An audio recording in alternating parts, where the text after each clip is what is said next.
Hi, my name's Regan and I'm an author. I'm going to talk to you today about what my job is like, how it became my job, and a little bit of advice if you're interested in being an author too.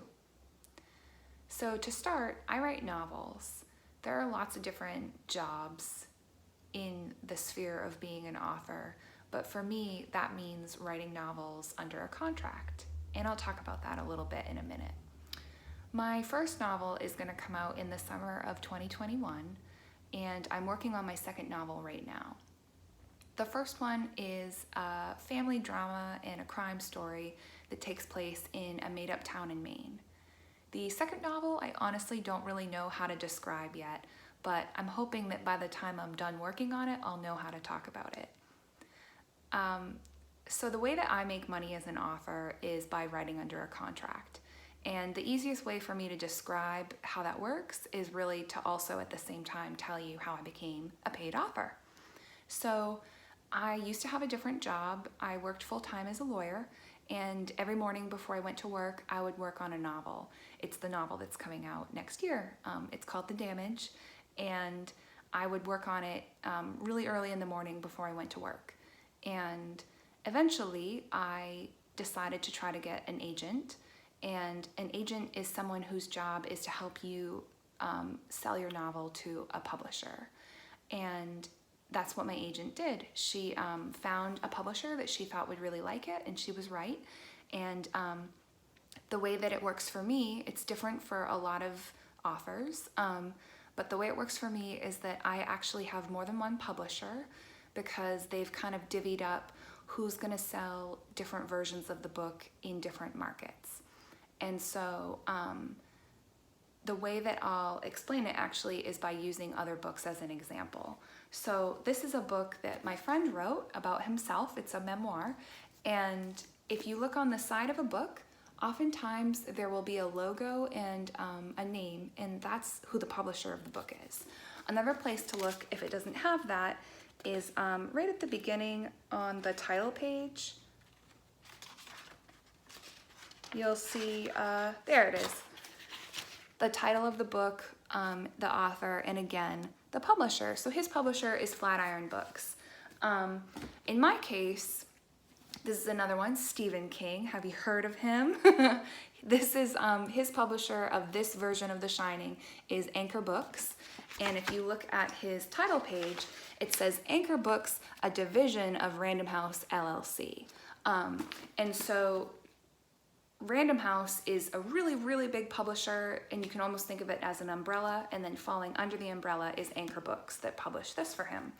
So in my case, my two main publishers are both imprints that fall under the umbrella of the publisher called Penguin. A lot of books that you read in school are published by Penguin because Penguin publishes a lot of classics. So my two imprints are called Pamela Dorman Books and Michael Joseph, and that's just on the off chance you happen to really be interested in this that I told you those names. And something fun is that Michael Joseph Books, they're the ones publishing in the United Kingdom for me. They sent me this penguin as a present when I agreed to work with them. Obviously, because Penguin is the big company that they fall under. So that's the way that I'm getting published, and the way that I make money is that the publishers agree to pay me money up front so that I'll keep working on the book before they publish it. And so they'll make most of the money when it's published, but I'll earn a small amount of it once I've earned out my really big advance that they gave me. So I might never earn out that advance. It's really interesting if you're into this, but it's probably really boring if you're not, so I'm not going to go into all of the details. So as an author, my days often involve reading and writing.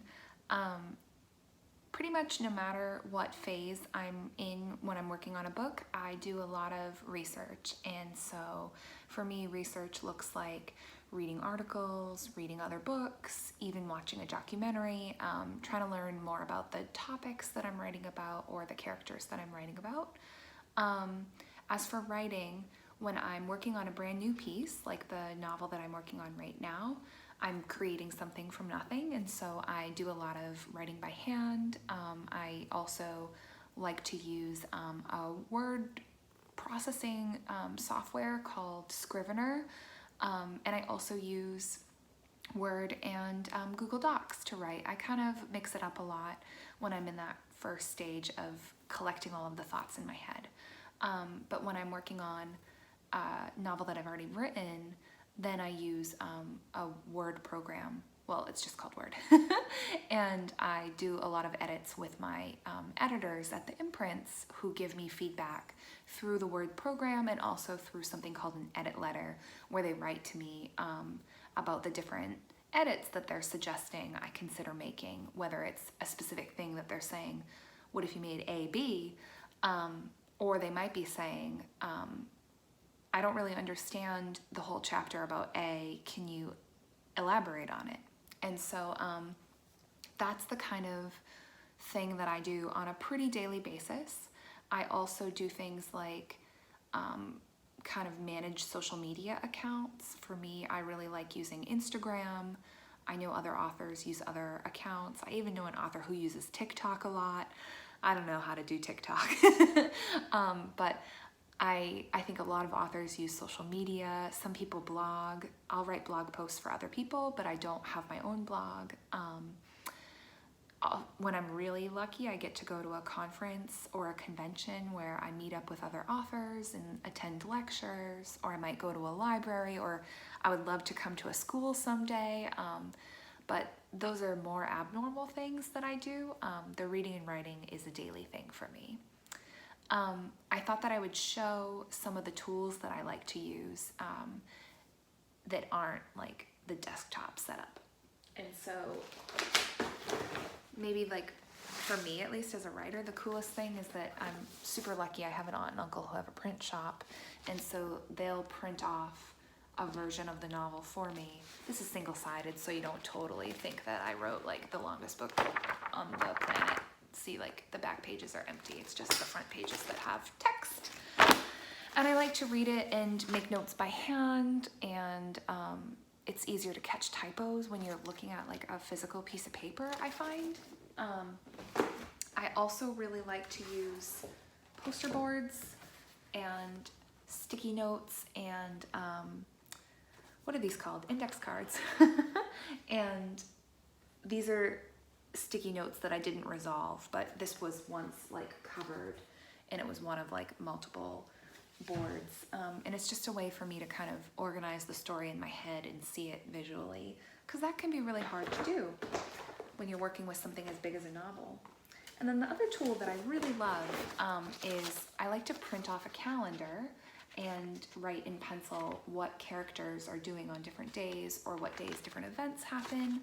I think it's really helpful when you're writing, especially if you're writing like a mystery or a suspense novel, which mine is a suspense novel, to kind of keep track of what characters are doing, so that then when you're editing the novel, you have a sense of who's doing what at what time, so you don't accidentally write something out of place or lose track of the plot point.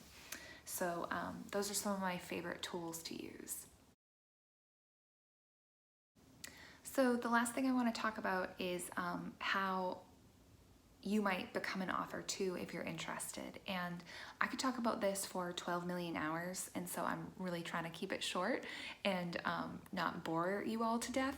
But the kind of short thing that I want to say is I didn't go to school for creative writing or for English, and I didn't get a master's, and I went to school for forensic science, and then I transferred majors and studied therapy and then criminal justice, and then I went to law school and I became a lawyer, and then I kind of came back to writing. And writing is a really cool gig that you can do under a lot of different circumstances, and I'm just one example of so many. And so if you are interested in writing too, the only real advice that I have for you is to read a lot and to write a lot. And that's definitely advice that I've heard from lots of other authors. And so it's nothing, special or unique, but that's really what you got to do first and foremost if you want to write too. And the last thing I want to say, you're gonna think that your teacher put me up to, but they did not. I have not talked to your teachers filming this video. I went through a phase of thinking that I really didn't like reading, and you know, everyone has their own personal reasons for going through that phase, but I think so many people I know have gone through it, and it's kind of heartbreaking because you really are missing out on something that's really enjoyable if you're reading what you like to read. And so my advice would be whatever it is that you like. Like, I just randomly pulled some books in my house with my lawyer husband. We like fantasy and sci-fi and murder mysteries, and he has reread Harry Potter so many times as an adult. Like, I can't even tell you. Kids books, graphic novels, like, it all counts as reading. And so whatever it is that you really enjoy, like that you get that butterfly feeling in the pit of your stomach when you see that book or when you hear about that topic, like, read about that. It's totally fine. And if there isn't anything that gives you butterflies, call the librarian or go on Google and say, like, what should I read if I like blank? Insert TV show, type of topic, or monster, or, you know, music that you like, whatever it is, and you'll find something. I really think that you'll like reading, and the more you read, the more you want to read, and the more types of things you want to read. And so that's really my advice. And if you are interested in being an author too, I hope that you give it a real shot, because I think that everyone has stories worth telling and everyone's voice is unique to them. And I would love to read whatever it is you might like to write. Thanks for having me.